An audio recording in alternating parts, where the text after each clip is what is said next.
Why Mompreneur is the most underrated business title. The coffee had gone cold again, another morning balancing the noise of the house and the quiet questions she kept avoiding. Can I really build something of my own?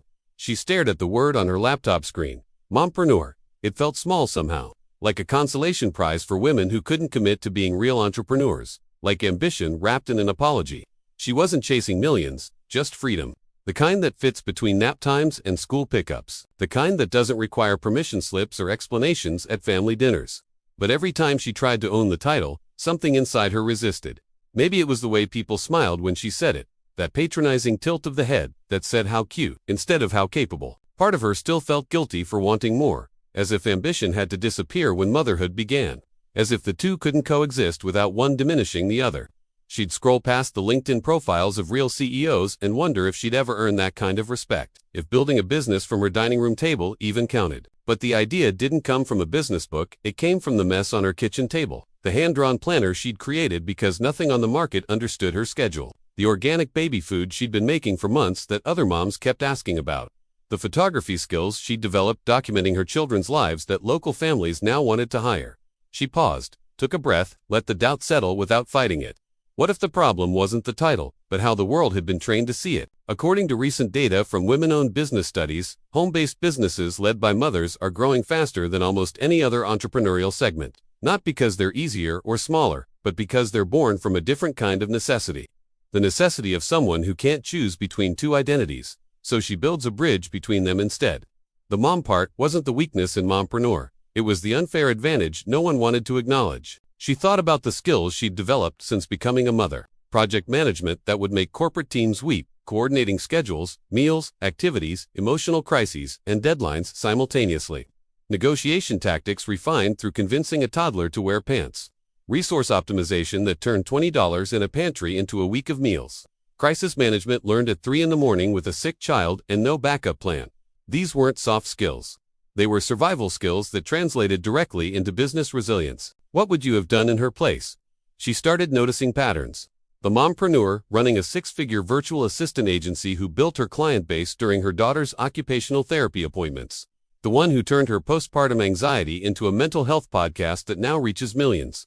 The former teacher who launched an online tutoring platform that employs 50 other mothers working flexible hours. None of them had venture capital. None of them had business degrees from prestigious schools. What they had was something the traditional business world often lacks, an intimate understanding of solving real problems. For real people because they were living those problems themselves. Maybe success just wasn't meant for someone like her. That's what the voice kept whispering. But then came the message that shifted everything. A customer who'd bought her product wrote, "You don't understand what this means to me. For the first time since having kids, I feel like someone actually sees what I need." The woman sat with those words for a long time. Not because it was flattering, but because it revealed something she'd been missing. The mom prefix wasn't diminishing her entrepreneurship, it was defining her market advantage. She wasn't trying to compete with everyone, she was serving a specific community with specific needs that she understood from the inside out. That's not niche by limitation, that's strategic positioning. She smiled, not because it was easy, but because it was finally making sense. The business world loves to celebrate the garage startup story. The young founder who drops out of college, lives on ramen, and builds an empire with nothing but code and audacity. But somehow when a mother builds a business from her home while managing a household, raising children, and often doing it without external funding or family support, it gets categorized differently. Less serious, more hobby than hustle. The double standard was exhausting. She started researching. What she found challenged everything she'd been conditioned to believe. Studies on entrepreneurial success showed that businesses started by people over 35 have higher survival rates than those started by 20-somethings. Experience matters. Life matters. The emotional intelligence developed through parenting, empathy, patience, adaptability, long-term thinking. These are the exact qualities that help businesses survive their difficult early years. Mompreneurs weren't succeeding despite being mothers. In many cases, they were succeeding because of it. Then came the doubt, the kind that whispers louder than failure. She attended a networking event, stood in a circle of entrepreneurs discussing their ventures. When her turn came, she said, "I run an online business," instead of explaining what it was. The shame caught her off guard. Not shame about the business itself, but about the fear of being dismissed the moment she mentioned working from home or building around her children's schedule. One man in the circle talked about his startup. It had been operating for 6 months, hadn't turned a profit yet, but he spoke with such confidence, such certainty that he was building something important. She'd been profitable for 2 years, had established systems, repeat customers, and measurable growth. But she'd prefaced her introduction with an apology. She drove home angry. Not at him, at herself, for shrinking. Sometimes growth doesn't look like progress, it looks like staying. Staying in the room when you want to leave. Staying with the business when it would be easier to quit. Staying committed to your own definition of success when the world keeps offering you theirs. Her workspace was still her kitchen counter, but it no longer felt like chaos. It felt like possibility. She began reaching out to other mompreneurs online, and wow, the stories she found were amazing. Not because they were over the top, but because they were often overlooked. Like, there's this mom who created a 7-figure e-commerce brand selling baby carriers she designed herself. How cool is that? She turned her meal prep game into a subscription service with thousands of fans.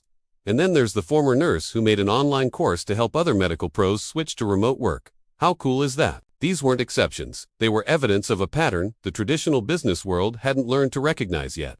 What helped her most wasn't just finding the right tools, though they mattered. It was realizing that she didn't need permission to start small, and she definitely didn't need permission to redefine what success looked like for her life. She tested different approaches, tried various platforms, invested in education when it made sense. A good planning system became essential. So did boundaries. This isn't about promoting anything specific, just acknowledging that building a business from home requires different infrastructure than building one in an office. The right tools don't make you an entrepreneur, but they can make the journey less lonely and more sustainable. She discovered that many successful mompreneurs shared a common trait. They'd stopped apologizing for their constraints and started leveraging them. Limited time forced efficiency. Limited budget forced creativity. Limited external validation forced them to define their own metrics for success. The constraints weren't obstacles, they were filters. They filtered out vanity projects and forced focus on what actually generated value. But the transformation wasn't linear. There were still mornings when she questioned everything. Days when a sick child meant missing a deadline. Weeks when the mental load of managing both motherhood and business felt unsustainable. The guilt never fully disappeared, it just got quieter as the results became undeniable. She learned to measure success differently, not by how much she worked, but by how much she accomplished. Not by how busy she looked, but by how present she could be.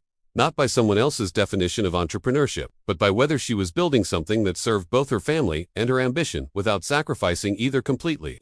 What would you have done differently? The word mompreneur started feeling less like a limitation and more like a declaration. It said, I refuse to choose between being a good mother and being a serious business owner. I refuse to accept that ambition and caregiving are incompatible. I refuse to wait until my children are grown to pursue financial independence and creative fulfillment.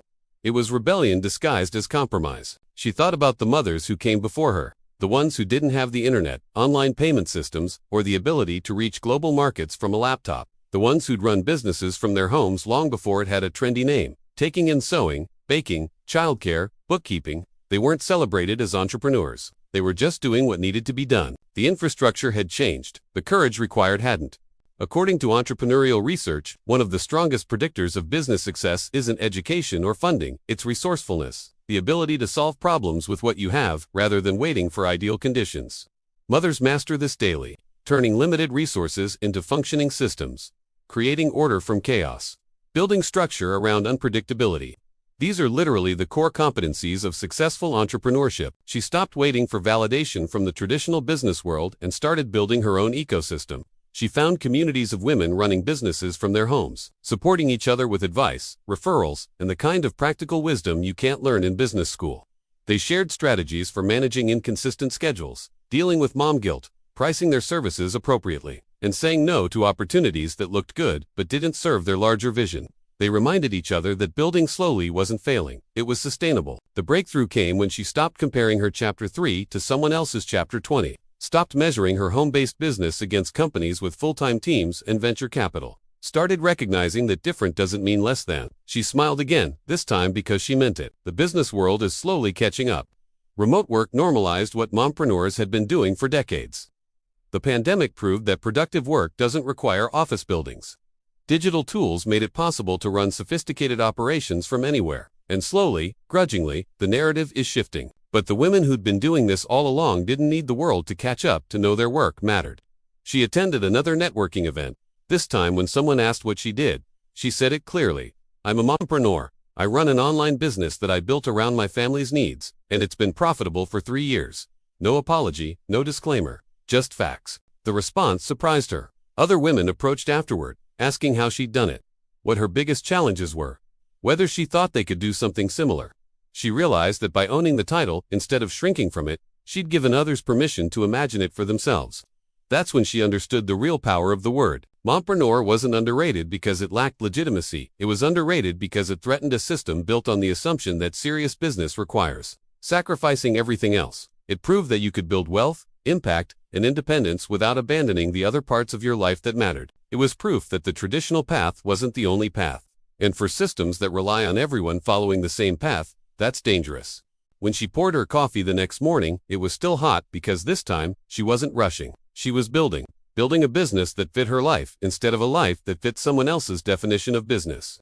Building financial independence without outsourcing the moments that mattered. Building proof that motherhood and entrepreneurship weren't competing identities but complementary ones. The title, Mompreneur, wasn't perfect. It wasn't what she would have chosen if she'd designed the language herself. But she'd stopped waiting for perfect words and started building with the imperfect ones available. Because that's what entrepreneurs do. They work with what they have. They build despite the obstacles. They redefine success on their own terms. And they do it whether or not the world is ready to call it by its rightful name. Tell us what part of this story resonated with you most and where you're watching from. Your journey might just inspire the next one. Tell us which country or city you're watching from. See you in the next video. Bye.